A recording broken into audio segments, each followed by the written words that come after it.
happening right now. Canadian evacuees from China now safely back home on home soil at CFB Trenton. That flight from the epicenter of the coronavirus outbreak, landing early this morning. Pam Seidel is there live, and Pam, it looks like some of the passengers are starting to disembark.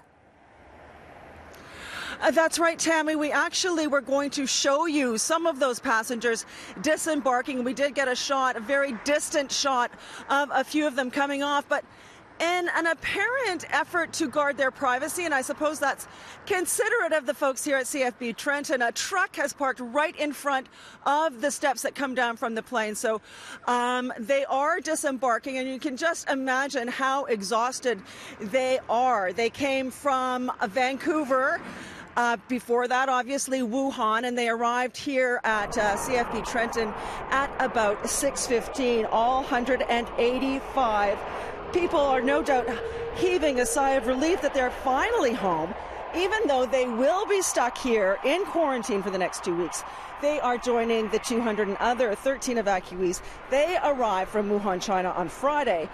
But most agree that quarantine here in Canada is preferable to being under lockdown in Wuhan, where the city's 11 million people are all housebound.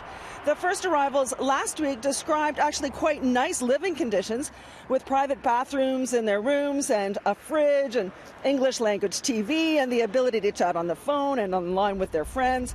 They can also get outside for fresh air 4 times a day, and they can interact with other evacuees as long as they keep a distance of 2 meters. Their meals are brought to their door and left outside to avoid contact as much as possible.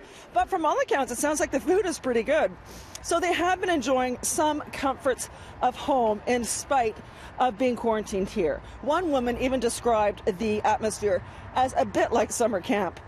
So those people, that first crew, is housed in the Yukon Lodge, which is a motel on the base.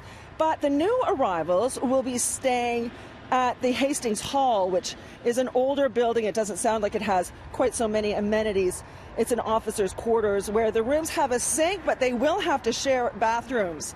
Now, Health Canada confirms that none of these evacuees has tested positive for the novel coronavirus. The count in Canada remains at 7, with 3 of those in Ontario. But as you know, Tammy, the death count is going up in China. We're at over 1,000 there.